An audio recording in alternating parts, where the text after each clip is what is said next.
విలేకరి ముసుగులో రాజకీయ నాయకుడిగా చలామణి అవుతున్న హత్నూరా మండల సాక్షి విలేకరి ఆంజనేయులు గౌడ్ తాగిన మైకంలో చెక్కుల పంపిణీ కార్యక్రమంలో వీరంగం సృష్టించిన వైనం. కలంతో ప్రజా సమస్యల పరిష్కారానికి కృషి చేయాల్సిన విలేకరి అదే కళాన్ని అడ్డుపెట్టుకుని రాజకీయ నాయకుడిగా చలామణి అవుతున్న ఆంజనేయులు గౌడ్ నిన్న ఎంఆర్ఓ ఏర్పాటు చేసిన కళ్యాణలక్ష్మి చెక్కుల పంపిణీ కార్యక్రమంలో హత్నూరా మండల విలేకరి ఆంజనేయులు గౌడ్ స్టేజ్ పైకి వచ్చి ప్రోటోకాల్ విషయంలో తెలంగాణ రాష్ట్ర అసంఘటిత కార్మిక మాజీ బోర్డు చైర్మన్ దేవేందర్ రెడ్డిని ఇష్టం వచ్చినట్టు బూతులు మాట్లాడుతూ కిందికి దిగిపోవాల్సిందిగా వీరంగం చేశాడు. ఈ సందర్భంగా సాక్షి పత్రిక నుంచి అతన్ని విలేకరిగా తొలగించాల్సిందిగా హత్నూరా మండల పార్టీ నుంచి డిమాండ్ చేయడం జరిగింది. దురదృష్టకరంగా భావిస్తున్నాం.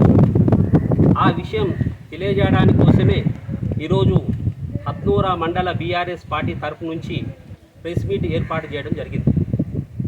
మరి హత్నూరా మండల బీఆర్ఎస్ పార్టీతో పాటు నాయకులు విలేకరులన్నా పత్రికలన్నా అపారమైన గౌరవం.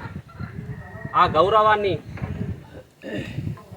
ఒక విలేకరి భంగం చేస్తూ మరి అతను చేయాల్సిన పని చేయకుండా మరి నిన్న ఆ ప్రభుత్వ కార్యాలయంలో ఒక రాజకీయ నాయకుడిగా వేదికపైకి వచ్చి ప్రోటోకాల్ అనేది ఒక న్యూసెన్స్ చేసి లబ్ధిదారులకు చెక్కులు పంపిణీ చేయకుండా చూసిన వైనం.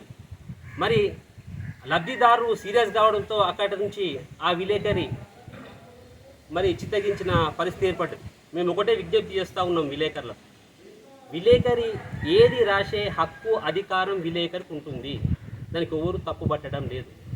కానీ ఒక విలేకరి రాజకీయ అవతారం ఎత్తి రాజకీయ నాయకుడిగా మారి విలువలు కోల్పోతేనే అది ఇబ్బందికరమైన పరిస్థితి ఏర్పడుతుంది. ఆ విలువలు కోల్పోయిన వ్యక్తి హత్నూరా మండల సాక్షి విలేకరి. మరిన్ని అప్డేట్స్ కోసం మా ఛానల్ని సబ్స్క్రైబ్ చేయండి.